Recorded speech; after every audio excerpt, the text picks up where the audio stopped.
Mel C. Thompson. I first heard Mel at outgoing Livermore Poet Laureate's final event on May 3rd, and Lee and Deborah also read at that event, and so the idea struck me right then what a great group these three would be. So Mel began writing in 1974 and was first published at that time in a high school poetry magazine. He got his bachelor's degree in philosophy in 1982. In 1989, Mel moved to San Francisco and formed Cyber Productions, a well-known underground press in the Bay Area in the early 1990s. He was a radio personality and musical performer on KMAL and appeared on several other radio stations. In recent years, his essays have been published in the East Bay Express, Salon.com, and the Tokyo Progressive, and his poetry has appeared in many mainstream and small press magazines, e-zines, and in the Texas Poetry Calendar Anthology and the Poets from Hell Anthology of Bay Area poets. Please welcome Mel Thompson.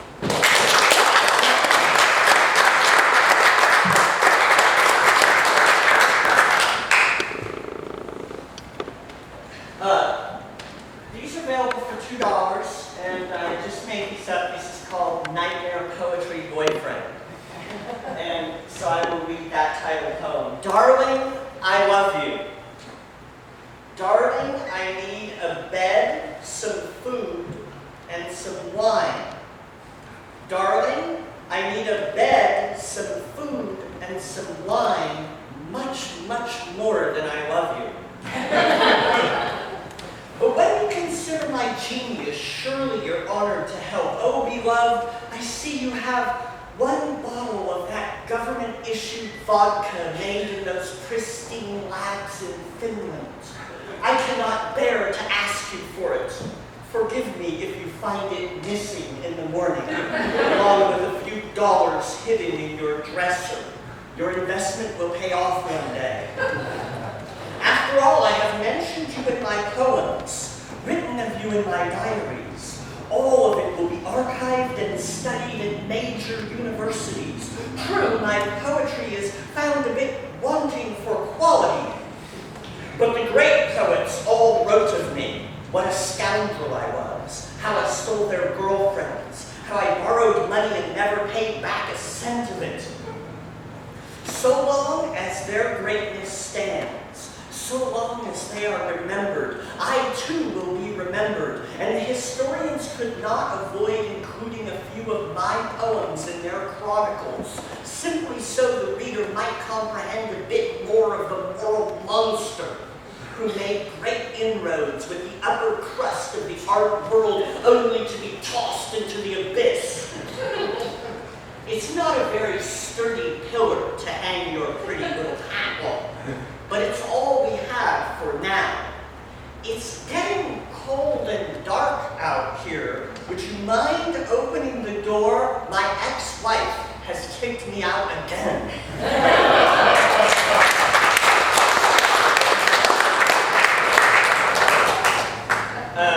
I just realized I wanted to cover some legal notes that I wrote in the preface of my book. Legal notes. The guilty persons described in this booklet are who they appear to be. Their resemblance to real-life people is not coincidental, since I am basically mocking them in public. I talked to a lawyer once, and he agreed that there is no money made to be made suing me. Since my assets are currently at zero, it turns out I can pretty much say whatever I want. He also mentioned that it was silly of me to put copyright symbols on books that have no commercial value. But he agreed with me that it's okay to do so if it helps me fake like I'm more professional than I actually am. He tried to send me a bill that I didn't pay.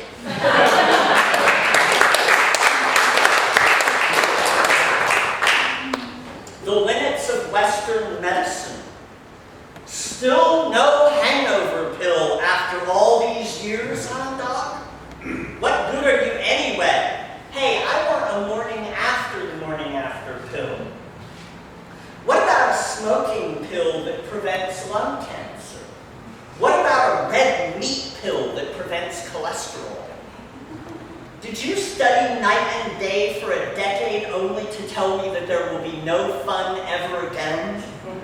What kind of medical miracle is that? I must pay you hundreds of dollars an hour for the honor of being told I must live on rabbit food? What are you people doing with your time? Clearly not curing much of anything. If I start hallucinating, you can cure it, but only by killing off my liver in the process? No wonder the streets are filled with homeless madmen. You lab-coated stiffs don't really do much, do you? The only thing I want from you right now is your trophy wife and your retirement fund. Your MD degree is just monopoly money to me.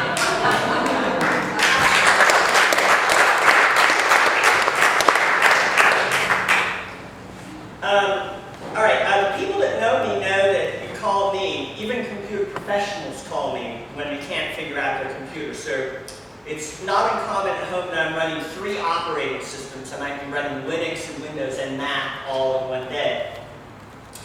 And of course, I started desktop publishing. I was a pioneer in home desktop poetry publishing. So when I came out with my press, the newspaper actually came and they interviewed me. So you're publishing poetry books by computer. And so I'm still a bit of an odd cookie. And so I thought I would write this poem, Computer Nerd Poets. You never know where they stand. They might offer to publish you or marry you, then leave you at the altar. Artsy people who like computers too much cannot be trusted. If they believe in God and technology, watch out. They skim through books and tend to succumb to prose poetry. You can only trust the Luddites, rooted in the studious and physical past, not cluttered with flaky talk about nanoprocessors and wireless connectivity and other temporary things lacking in floral permanence. Poems about roses will remain relevant for millennia, and flower poets have an air of earnest decades about them.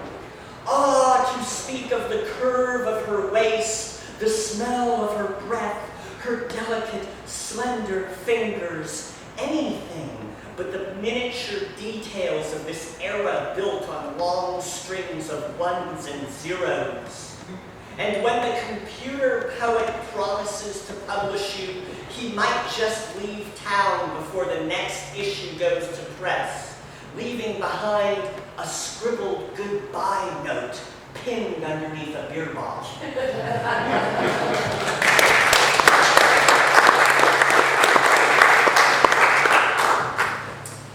Something a little wistful, and I was thinking about my childhood and a theme that's kind of carried on from my childhood on through to my adulthood. And that is the theme of Volvos. The Volvo Diary.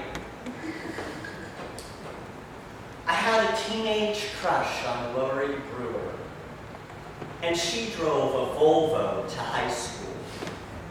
Everyone else had a Ford or a Chevy or something boring like that. Her car, people said, was Swedish. I was told people in Sweden had real fun. Children grew up faster, learned quicker, and they were socialists. They threw rocks at rich people. I liked that part. When I moved to Marin, I saw Volvos everywhere. Inside them were wealthy, beautiful women who practiced New Age religion. I envied them, but never dated them. My domestic partner crashed her car. It was a Japanese compact car. She was almost killed. After that, I made sure she only drove Volvos. People said they were indestructible, like tanks. She crashed it many times.